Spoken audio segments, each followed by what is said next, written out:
तो आज हम लोगों का टॉपिक है योजना, प्लानिंग। प्लानिंग है क्या? प्लानिंग है क्या? जैसे मान लीजिए आपको मकान बनाना है या आपके घर में शादी है, तो आपके घर में शादी है तो आप शादी को किस तरीके से अरेंज करेंगे, कौन सा लॉज करेंगे, क्या खाना बनवाएंगे, कैसे गेस्ट का रहने का व्यवस्था करेंगे, एक पूरा खाका तैयार करते हैं। और ये जो ड्राफ्ट खाका तैयार करते हैं वो किस चीज पर निर्भर करता है? आपकी पेइंग कैपेसिटी पे। कैसा लॉज करेंगे, क्या खाना खिलाएंगे, गेस्ट को कहाँ ठहराएंगे, किस पे डिपेंड करेगा? आपके खर्च करने की क्षमता पर, कैपेसिटी पर। जैसा आपका कैपेसिटी होता है, अब मान लीजिए सासाराम ही है तो कोई सत्यम करता है तो कोई और भी करता है, कोई 2 लाख का भी मैरिज हॉल करता है तो कोई 25,000 में भी काम चला लेता है। शादी तो भाई दोनों जगह हो रही है कि नहीं? तो उसी यही है प्लानिंग, यही है प्लानिंग।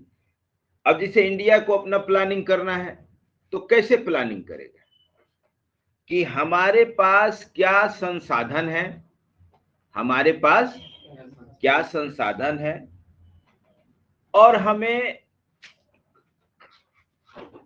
सबसे पहले जो अति आवश्यक चीज है वो क्या है। तो उस संसाधन को हम उससे आवश्यकता की पूर्ति में लगाएंगे ताकि हमारे जो संसाधन है उसका सर्वोत्तम उपयोग हो। प्लानिंग का the best use of resources, जो आपके पास संसाधन उपलब्ध है उसका सर्वोत्तम उपयोग। और सर्वोत्तम उपयोग का मतलब कि उस समय देश को किस चीज की आवश्यकता है वहां वो रुपया खर्चा करिए ताकि देश की समस्या का। अब मान लीजिए देश में भूखमरी है, देश में भूखमरी है, लोगों के पास खाने के लिए नहीं है, और गवर्नमेंट जो भी पैसा है सड़क बनाने पे खर्च कर रही है, सड़क बनाने पे खर्च कर रही है, तो सही है या गलत है? गलत है। हाँ भाई, सड़क भी बनवाना है, सड़क भी बनवाना है, लेकिन पहली आवश्यकता है भूख। तो आप पहले लोगों के भूख को मिटाइए कि अपने खाद्यान्न की व्यवस्था करिए कि हमारे लोगों को कैसे भोजन मिलेगा। उसके बाद जो पैसा बचता है उससे सड़क बनवाइए, बिजली बनवाइए, जो बनवाइए, या उसी को कुछ एलोकेट करिए कि 40% भोजन पर, 20% सड़क पे, 20% शिक्षा पे, 10% स्वास्थ्य पे। सब जरूरी है, यही नहीं कि केवल एक ही चीज पे खर्च कर दें। तो अब आपसे कोई पूछेगा कि प्लानिंग क्या है, नियोजन क्या है, तो लिखिए नियोजन की परिभाषा, उपलब्ध संसाधनों का,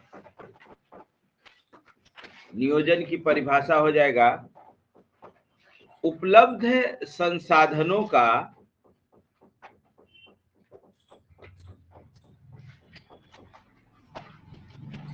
सर्वोत्तम उपयोग। उपलब्ध संसाधनों का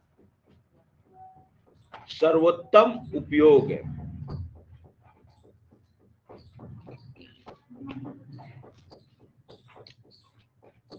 और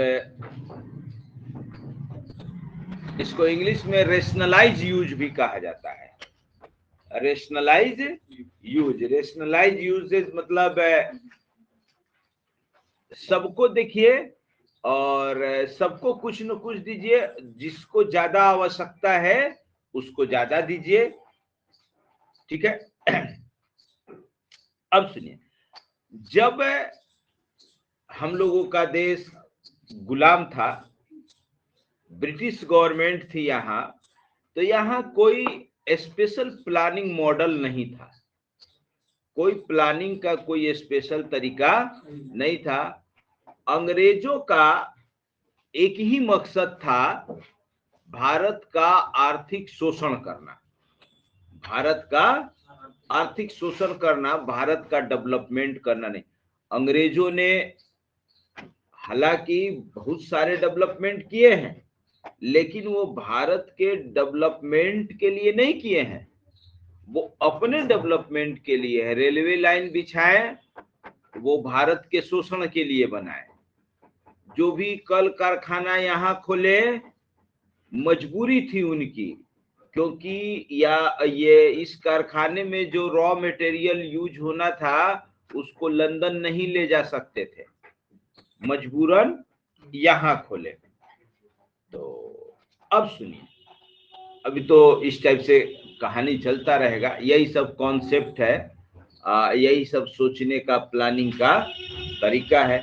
आपके जियोग्राफी ऑप्शनल में भी प्लानिंग पढ़ना है, ज्योग्राफी ऑप्शनल में भी प्लानिंग पढ़ना है। तो इसलिए कहते हैं कि ज्योग्राफी ऐसा सब्जेक्ट है कि आप इसे ऑप्शनल के तौर पर रखिए या न रखिए, इसका 75% आपको जीएस के लिए पढ़ना ही है, ज्योग्राफी का जो मेंस का सिलेबस है। और जो 25% बच जाता है, अगर आप उसको नहीं भी पढ़ेंगे, अब एक पेपर हो गया है तो पर भी मेंस हो जाएगा। पहले जब अलग अलग था, 2 पेपर होता था, तब तो जरूरी था। अब एक पेपर हो गया है ऑप्शनल पेपर, उसी में पेपर फर्स्ट और पेपर सेकंड को मिला दिया है। पहले आता था पेपर 1 और पेपर 2, अब दोनों को मिला के बना दिया है एक पेपर 1, और इसी में बना दिया सेक्शन 1 और सेक्शन 2। सेक्शन 1 में डाल दिया पेपर 1 और सेक्शन 2 में डाल दिया पेपर 2, और दोनों से मिला के 6 क्वेश्चन का जवाब देना होता है, और एक से कम 3। अब इसमें पेपर 1 में जो ए बी भाग होता था, अब यहां दोनों मिला दिया, तो केवल ए को कर लेंगे तो हमारा सेक्शन ए कंप्लीट हो जाएगा, और इसमें से केवल ए को कर लेंगे तो हमारा सेक्शन बी कंप्लीट हो जाएगा। तो ज्योग्राफी ऑप्शनल पेपर अगर है तो उसके लिए अलग से पढ़ना ही नहीं पड़ेगा, जो जीएस में सब मटेरियल मिलेगा उसी पर आपका ऑप्शनल पेपर तैयार हो जाएगा। बस यहाँ पे राइटिंग प्रैक्टिस करवाई जाएगी। तो आगे लिखिए, लिखिए, नियोजन कई प्रकार के होते हैं।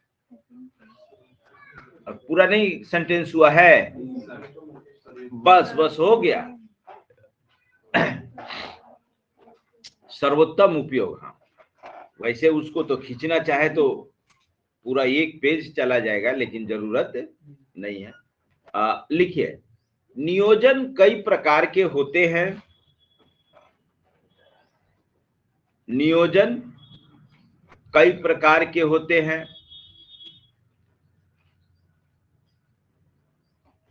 लिखिए, पहला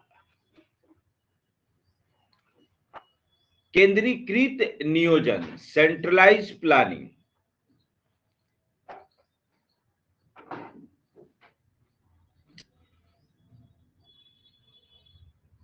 सेंट्रलाइज प्लानिंग लिखिए कि जब योजना का निर्माण, जब योजना का निर्माण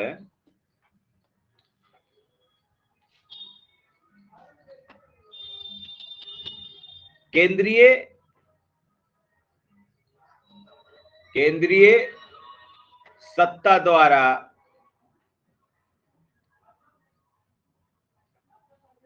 की जाती है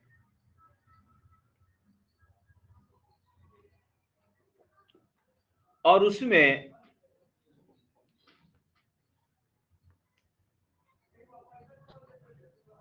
स्थानीय निकायों का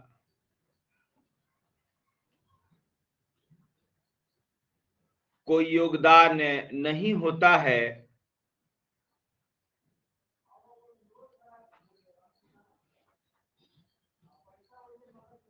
तो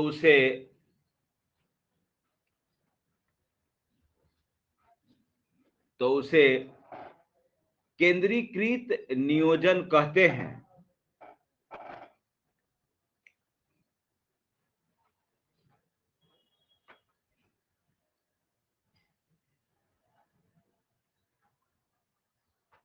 लिखिए, जैसे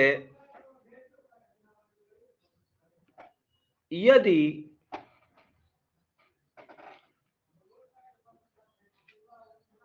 भारत के संदर्भ में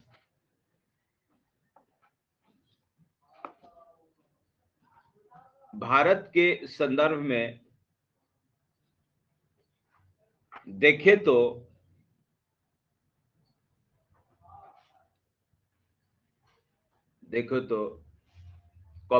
यदि योजना का निर्माण, ये देश के लिए लिखे कि देश के लिए योजना का निर्माण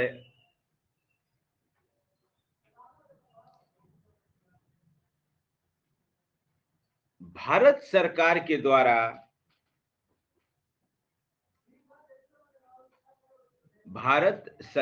द्वारा की जाए और उसमें स्थानीय निकायों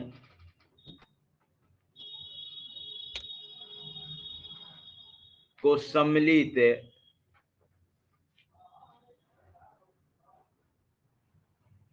न किया जाए,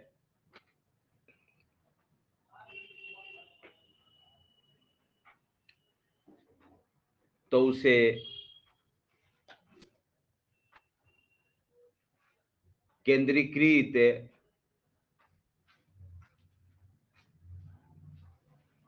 नियोजन कहा जाएगा। केंद्रीकृत नियोजन कहा जाएगा।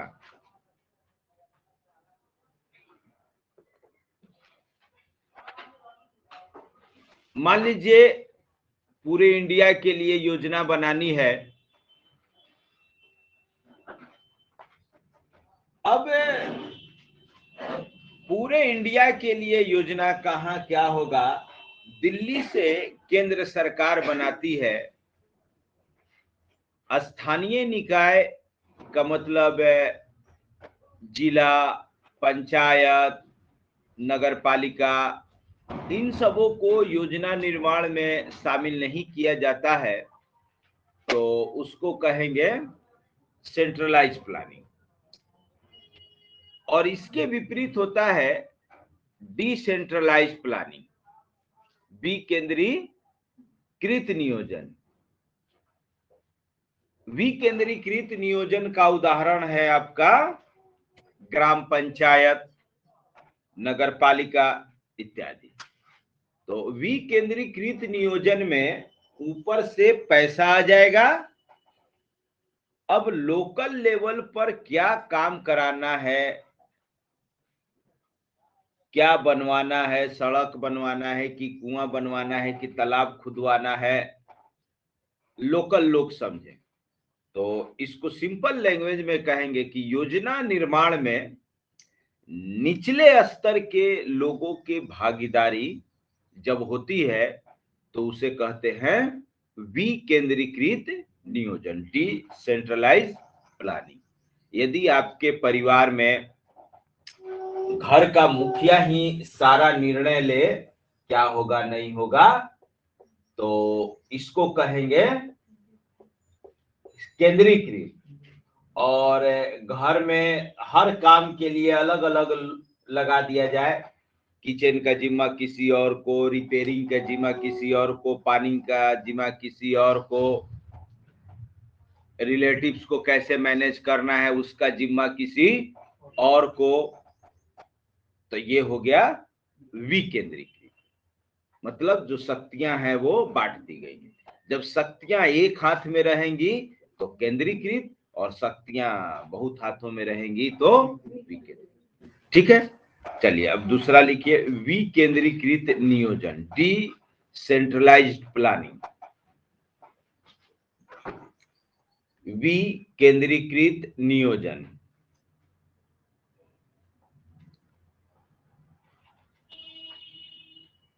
लिखिए कि जब योजना का निर्माण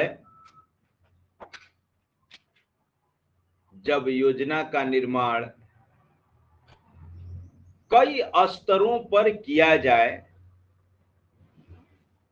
जब योजना का निर्माण कई स्तरों पर किया जाए,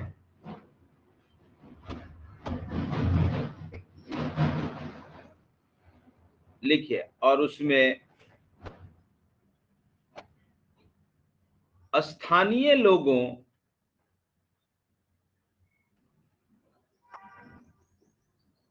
की भागीदारी होती है, स्थानीय लोगों की भागीदारी होती है, तो उसे विकेंद्रीकृत नियोजन, डिसेंट्रलाइज्ड प्लानिंग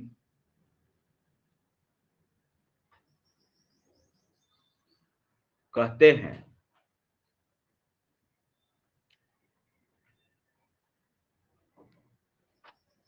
लिखिए, जैसे भारत में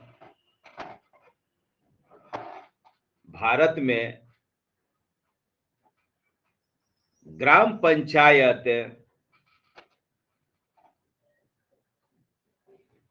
पंचायत एवं नगरपालिका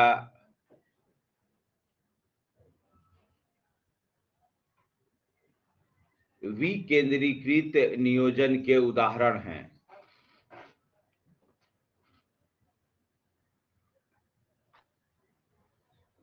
विकेंद्रीकृत नियोजन के उदाहरण हैं।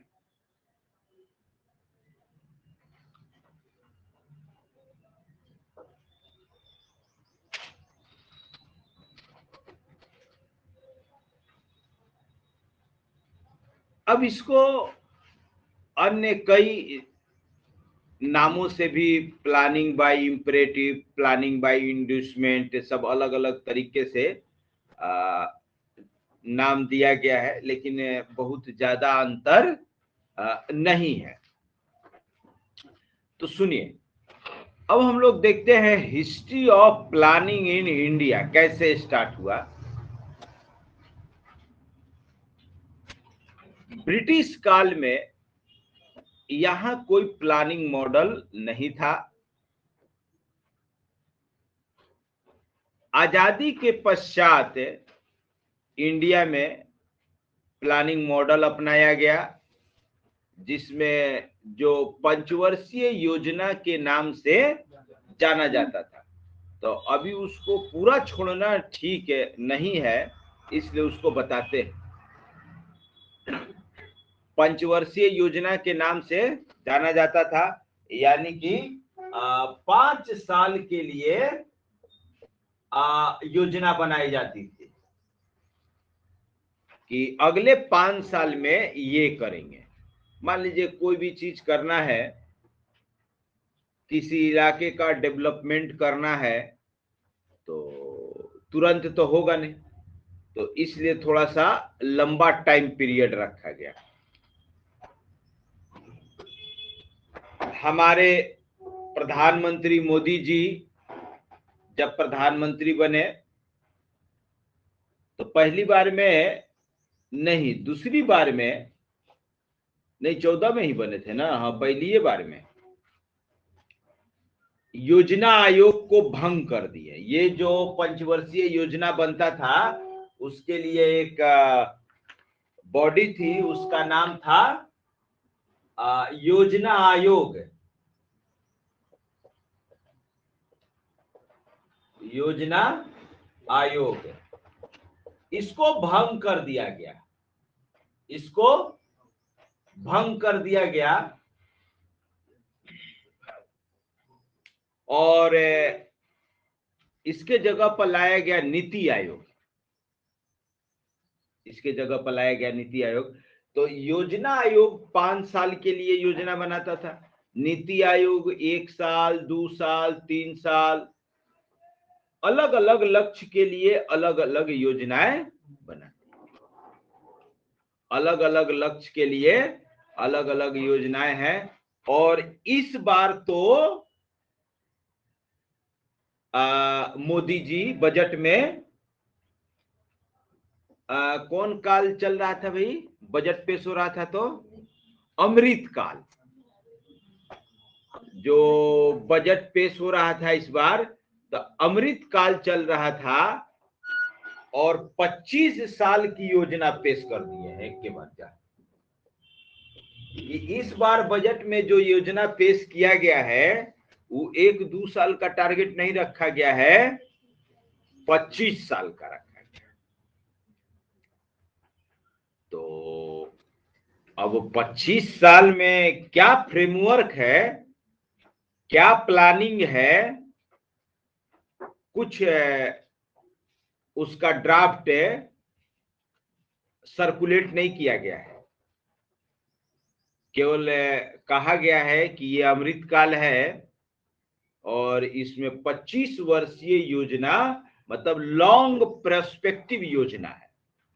तो उससे हम लोगों को क्या मतलब, हम लोग को तो बता देना है, बस एग्जाम में आएगा कि भाई बजट में कितने साल को ध्यान में रखकर योजना तैयार की गई है, तो टिक लगाइए 25 साल।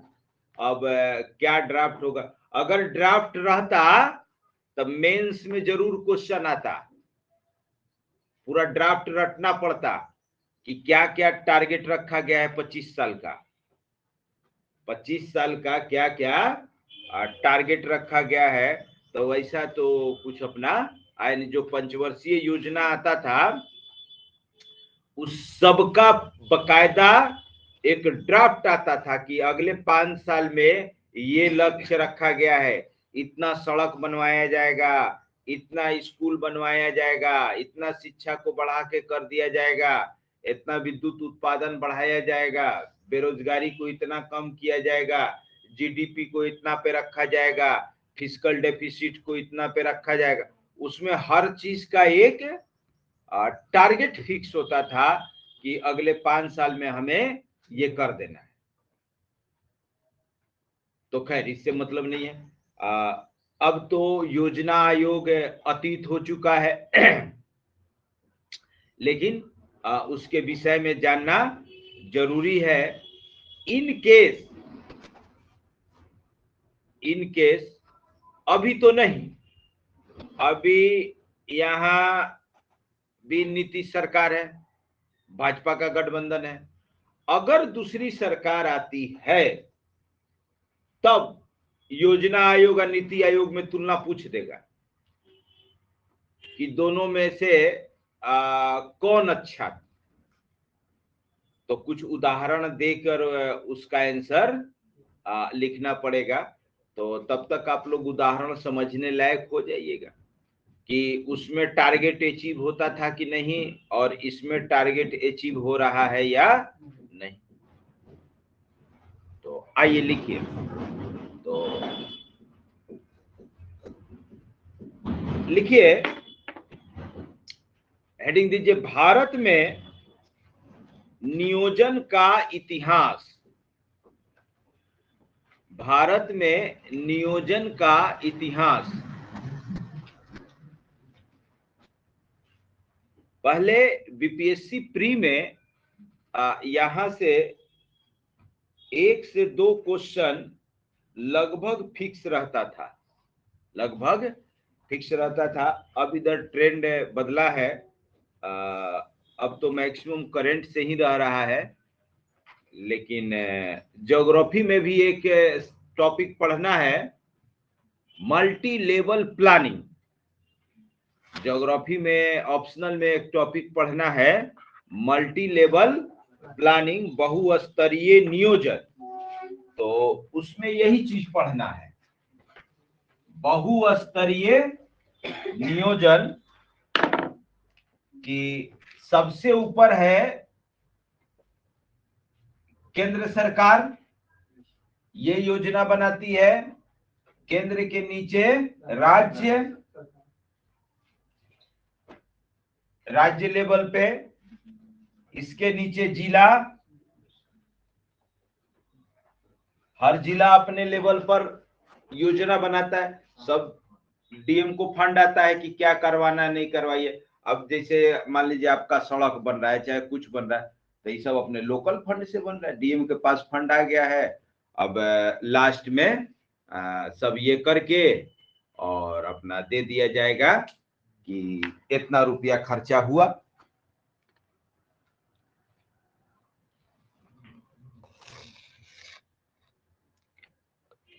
बार बार इसका चेंज हो जाएगा।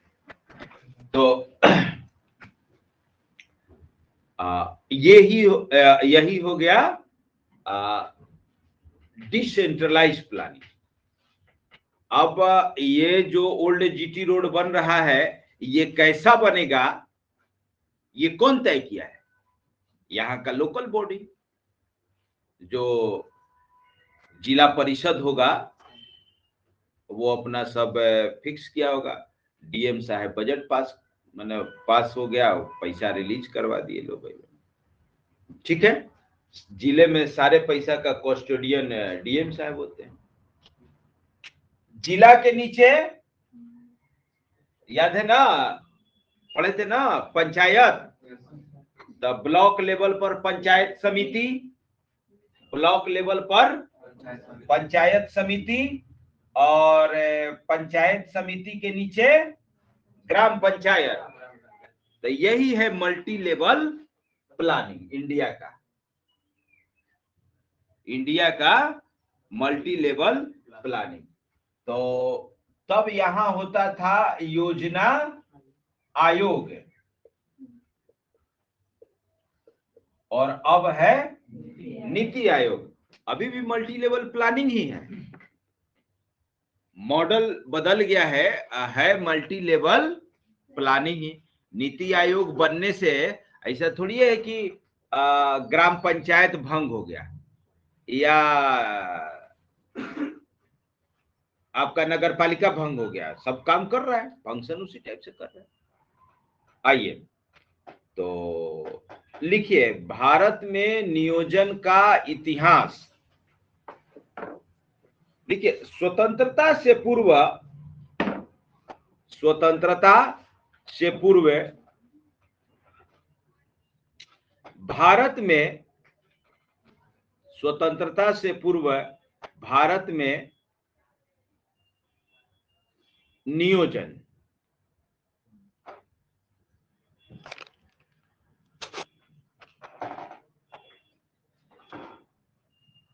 तो यहां टॉपिक वाइज बस बताएंगे कि स्वतंत्रता से पहले चूंकि अंग्रेज को तो नियोजन में कोई दिलचस्पी थी नहीं, तो कुछ भारतीय अर्थशास्त्री अपने स्तर से प्रयास किए नियोजन के लिए।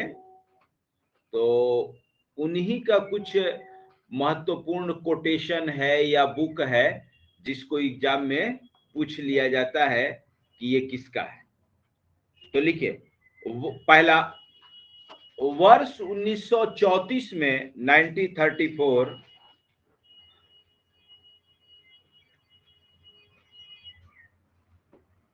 सर एम विश्वेश्वरैया, बहुत फेमस नाम है, एम विश्वेश्वरैया, साउथ इंडिया के थे ये।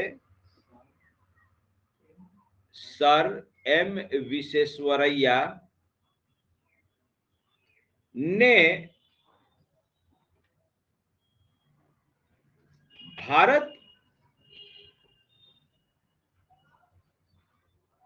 भारत के लिए नियोजित अर्थव्यवस्था, इसको इन्वर्टेड कोमा में लिख दीजिएगा, भारत के लिए नियोजित अर्थव्यवस्था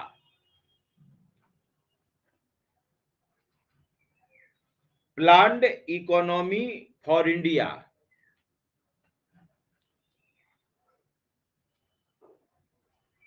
नामक पुस्तक लिखी। ये पुस्तक का नाम था और इसमें विश्वेश्वरैया महोदय ने बताया कि भारत का कैसे विकास किया जाए। ठीक है, तो एग्जाम में पूछेगा कि प्लान्ड इकोनॉमी फॉर इंडिया नामक पुस्तक के लेखक कौन है, तो सर एम विश्वेश्वरैया। विश्वेश्वरैया का नाम तो आप लोग यहाँ नहीं सुने हैं, साउथ इंडिया में जाएंगे तो इनके नाम पर बहुत सारा चीज है। कर्नाटक में भारत के ये बहुत बड़े अर्थशास्त्री थे अपने जमाने के, जैसे दादा भाई नौरोजी। दादा भाई नौरोजी का तो नाम सुने हैं लोग। आज से पहले, अभी से पहले दादा भाई नौरोजी का नाम कौन कौन लोग नहीं सुने थे? जो हिस्ट्री नहीं पढ़ा होगा नहीं सुना होगा, इसमें कहता हम भी नहीं सुने थे, कोई जरूरत थोड़े है ना। तो दादा भाई नौरोजी भीष्म पितामह कहे जाते हैं भारतीय इतिहास के। वो भी बहुत बड़े अर्थशास्त्री थे और बहुत बड़े उद्योगपति भी थे और एक सच्चे देशभक्त भी थे। देशभक्ति ऐसा कि भारत के लिए उन्होंने स्वतंत्रता संग्राम में, उनका उस समय ब्रिटेन में सब कारखाना था, सब पैसा आंदोलन में लगा दिए। अब कारखाना डूब ही गया होगा। तो वो लोग सच्चे देशभक्त थे, लेकिन आज बताइए उन लोगों का नाम तक नहीं आता है। आज नाम नहीं आता है। नाम आज किसका आता है? जो दो डंडा पिटा गया है आंदोलन में। अब तो बहुत सारे लोग मर गए। पुराने बुजुर्ग लोग कहते हैं कि जितना ये सब स्वतंत्रता आंदोलन, स्वतंत्रता सेनानी वाला पेंशन लेता था, स्वतंत्रता सेनानी वाले को पेंशन मिलता था, बताता था यहाँ टाउन हाई स्कूल में ना एक बार कोई आंदोलन चला था और उसमें गोली चला। तो जो देखने वाला था, जो आंदोलनकारी था, वो तो पिटाया भागा, और देखने वाला था वो सबको, जिसको जिसको गोली लगा वो सब जाके स्वतंत्रता सेनानी में अपना नाम दिलवा दिया। और जितना को पेंशन मिल रहा था, जो रियल स्वतंत्रता सेनानी था, रियल कोई को पेंशन नहीं मिल रहा था। आज जितना तमाशा देखने वाला था वो सब जाके अपना नाम दिलवा दिया, वो सबको पेंशन। अब तो मर गया लोग बहुत। तो उस स्वतंत्रता सेनानी का इतना वैल्यू था, पेंशन तो मिलता था, AC 3 टायर में फ्री टिकट मिलता था, और वो भी एक अटेंडेंट के साथ। तो एक लड़का था उस समय मेडिकल की तैयारी करता था 98-99 में, तो उसके दादी को मिलता था। तो जब उसका दिल्ली सेंटर पड़ता था तो दादी को लेके अपना दिल्ली चल दे, 3 टायर में अपना फ्री मिले टिकट। अच्छा, इंडिया में जहां कहीं जाना हो, जितना दिन चलना, भले बैठ के वही ट्रेन में घूमते रहने से, पूरा फ्री था। और भी बहुत सारा फैसिलिटी मिलता था। अब तो सब लोग धीरे धीरे खत्म हो गया, सरकार का बहुत पैसा बच गया होगा। आइए, तो रियल स्वतंत्रता सेनानी तो ये लोग थे, लेकिन खैर इनके नाम पर तो बहुत सारा चीज है, दादा भाई नौरोजी के नाम पर नहीं मिलता है। इनके नाम पर तो तुंगभद्रा डैम का ही नाम है विश्वेश्वरैया डैम रखा गया है, तुंगभद्रा नदी पे है। लिखिए अगला पॉइंट लिखिए, सन 1938 में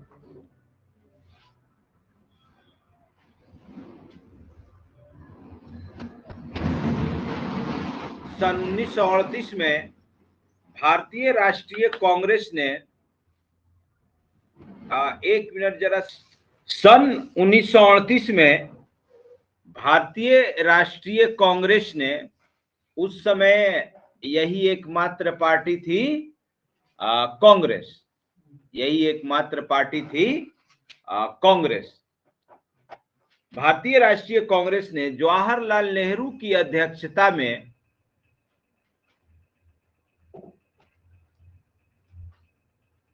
जवाहरलाल नेहरू की अध्यक्षता में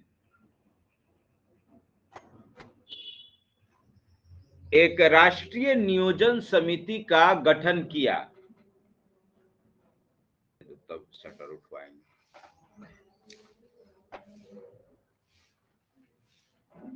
समिति का, हाँ लिखिए, एक राष्ट्रीय नियोजन समिति का गठन किया।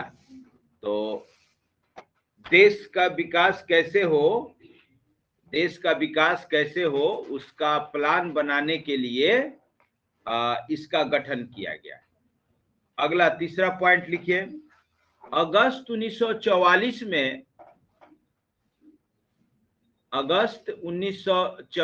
में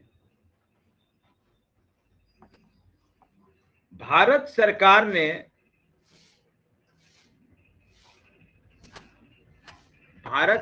ने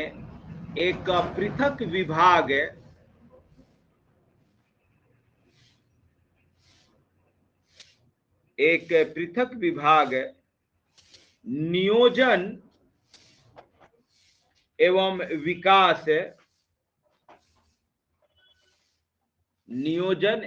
विकास विभाग खोला।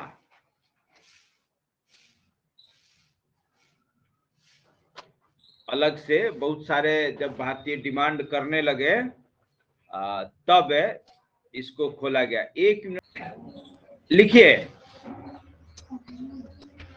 कि अगस्त 1940 में भारत सरकार ने एक पृथक विभाग 44 में नियोजन एवं विकास विभाग खोला। आगे लिखिए अगला पॉइंट, श्री मन्नारायण ने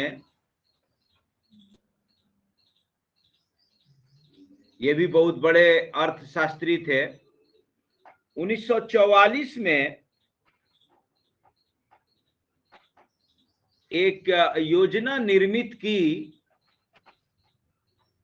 1944 में एक योजना निर्मित की जिसे गांधीवादी योजना, अंडरलाइन कर दीजिएगा, गांधीवादी योजना के नाम से जाना जाता है। पीटी में एक बार ये पूछा था कि गांधीवादी योजना का निर्माण किसने किया था, तो श्रीमन नारायण ने। गांधीवादी योजना मतलब गांधी जी के विचारों के अनुरूप है। तो गांधी जी का प्लानिंग मॉडल था bottom to top, bottom to top. Bottom to top मतलब गांव का विकास करिए, देश अपने आप विकसित होगा। अगर ये नेहरू नहीं आते हैं, और नेहरू का उल्टा था, टॉप टू बॉटम, कि ऊपर डेवलपमेंट करिए, नीचे अपने आप डेवलपमेंट होगा। तो नीचे से ऊपर से पैसा नीचे पहुंचेगा, छन छन कराएगा। और अगर डायरेक्ट आप गांव का ही डेवलपमेंट कर देते हैं तो पैसा सीधे जरूरतमंद के हाथ में जाएगी, तो रियल डेवलपमेंट होगा। तो जहां जहां गांधीवादी मॉडल अपनाया गया, वहां वहां गांव से गरीबी दूर हो गई, और जहां नहीं अपनाया गया वहां स्थिति वही का वही रहा। आगे लिखिए। गांधीवादी योजना के नाम से जाना जाता है, लिखिए, यह कृषि और, हाँ इसी में यह है, कृषि और लघु औद्योगिक इकाइयों, कृषि और लघु औद्योगिक इकाइयों, स्मॉल स्केल इंडस्ट्री, कुटीर उद्योग, लघु औद्योगिक इकाइयों के विकास पर जोर देता है। के विकास पर जोर देता है।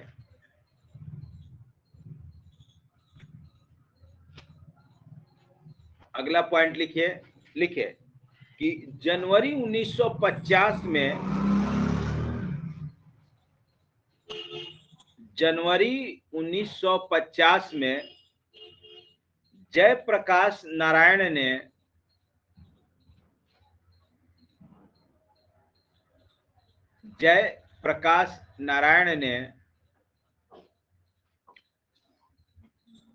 एक योजना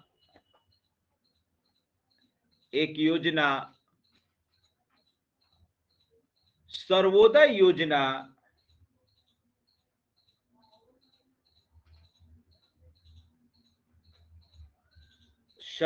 योजना के नाम से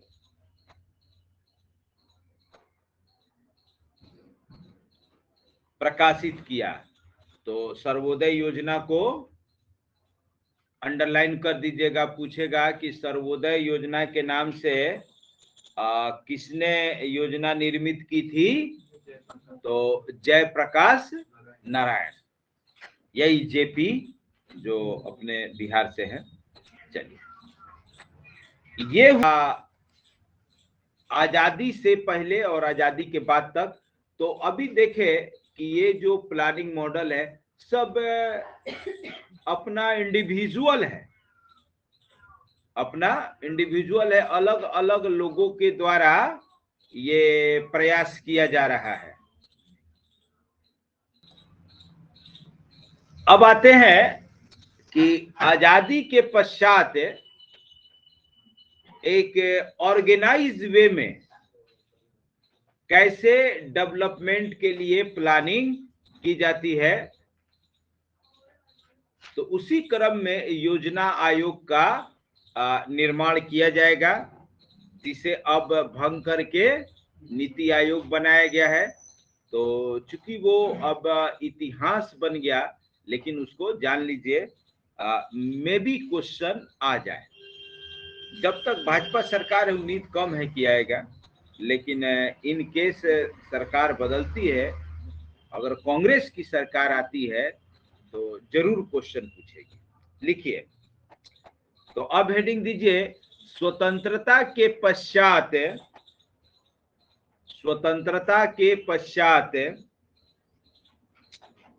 भारत में आर्थिक नियोजन। स्वतंत्रता के पश्चात भारत में आर्थिक नियोजन।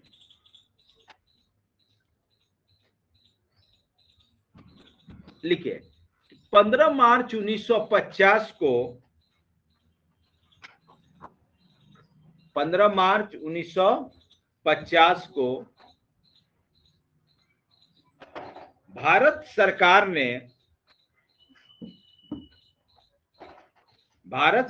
ने एक प्रस्ताव द्वारा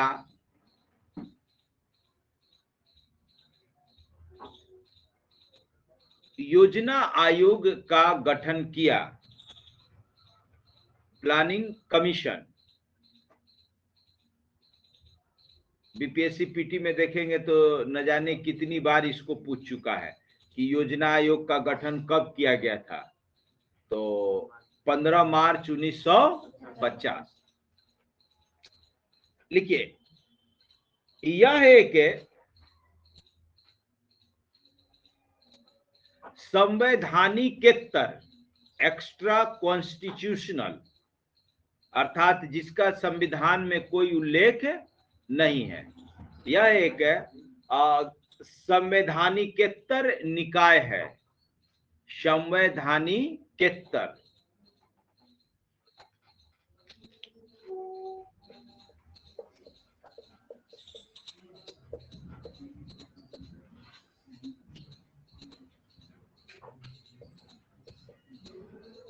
इस टाइप से एक्स्ट्रा कॉन्स्टिट्यूशनल या नॉन कॉन्स्टिट्यूशनल भी कह सकते हैं, असंवैधानिक। अनकॉन्स्टिट्यूशनल नहीं, नॉन कॉन्स्टिट्यूशनल। अनकॉन्स्टिट्यूशनल और नॉन कॉन्स्टिट्यूशनल में क्या अंतर है? अनकॉन्स्टिट्यूशनल हो जाएगा जो संविधान में लिखी हुई बात है उसके विरुद्ध हो, उसको कहेंगे अनकॉन्स्टिट्यूशनल, असंवैधानिक।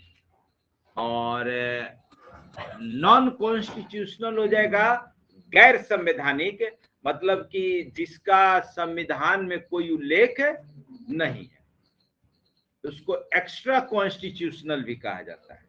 तो ये ऐसा नहीं था कि संविधान के खिलाफ है, इसका संविधान में कोई उल्लेख नहीं है, तो इसलिए इसको एक्स्ट्रा कॉन्स्टिट्यूशनल या संवैधानिकेतर निकाय कहते हैं। लिखिए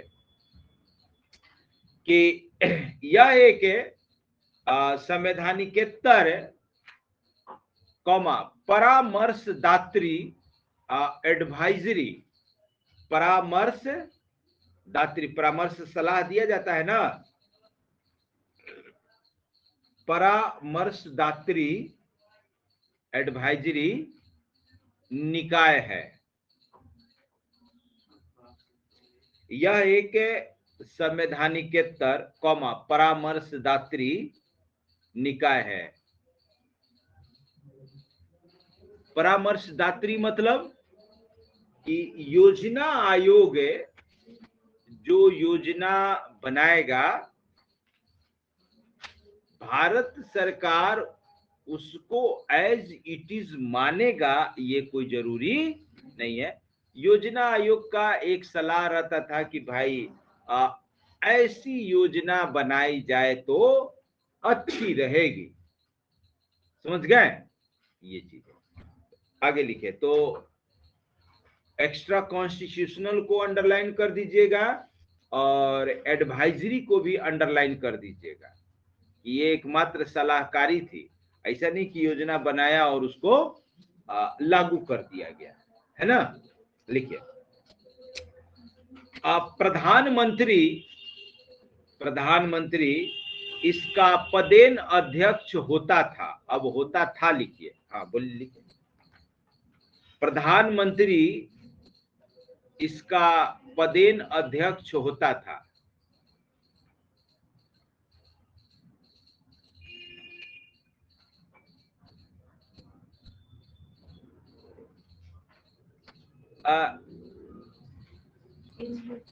तो लिख लीजिए कि 13 अगस्त 2014 को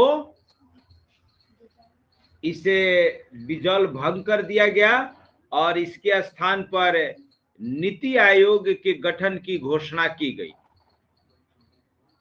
13 अगस्त 2014 को इसे भंग करके नीति आयोग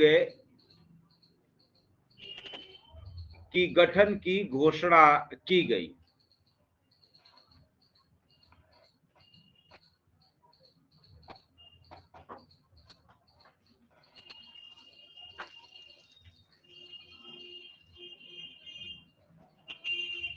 ठीक है, चलिए अब लिखिए, इसी से संबंधित एक अन्य संस्था थी और इससे भी बीपीएससी में हमेशा प्रश्न आता था। उसका नाम है राष्ट्रीय विकास परिषद, नेशनल डेवलपमेंट काउंसिल। योजना आयोग के साथ इसको भी भंग कर दिया गया। योजना आयोग के साथ इसको भी भंग कर दिया गया। लिखिए, हेडिंग दीजिए, राष्ट्रीय विकास परिषद, राष्ट्रीय विकास परिषद, national development council, NDC. Bracket में लिख दीजिएगा 6 अगस्त 1952। कब बना था? 6 अगस्त 1952।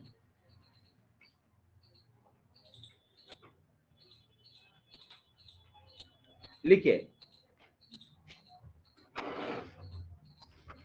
यह भी एक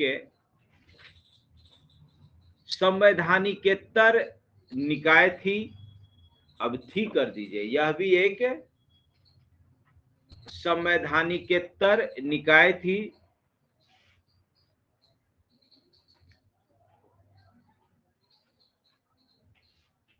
लिखिए, यह है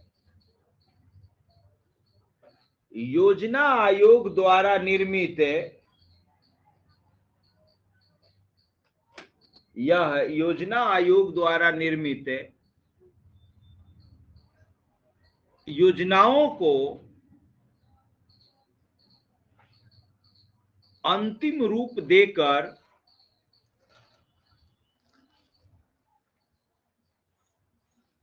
उसे मंजूरी प्रदान करता था।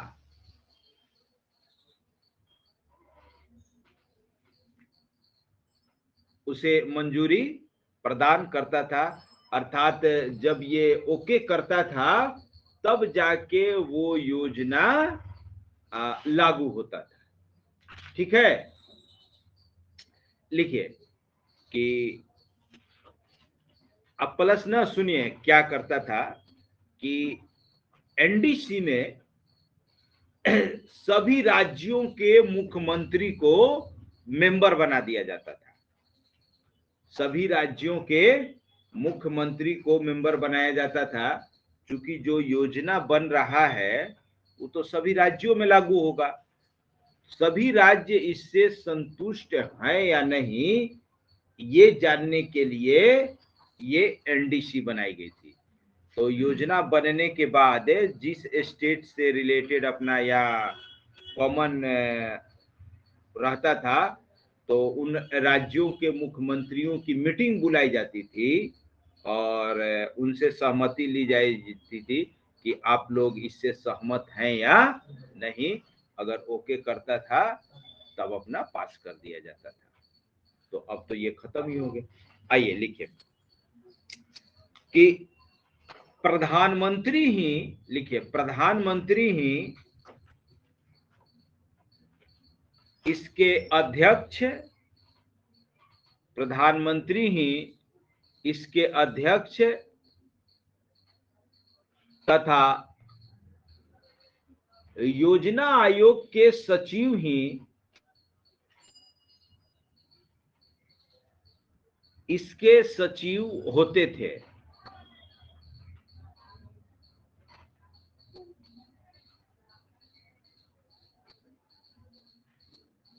सचिव होते थे। लिखिए, इसके सदस्यों में पहला राज्यों के मुख्यमंत्री, पहला राज्यों के मुख्यमंत्री,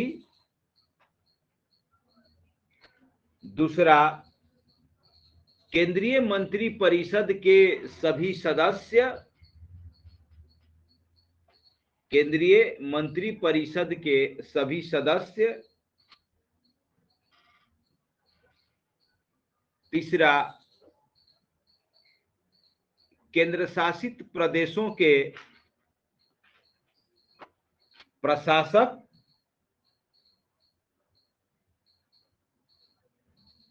केंद्र शासित प्रदेशों के प्रशासक। तथा चौथा, योजना आयोग के सभी सदस्य।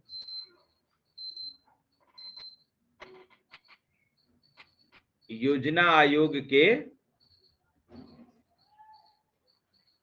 सभी सदस्य होते थे। तो आज इतना ही पर स्टॉप करते हैं।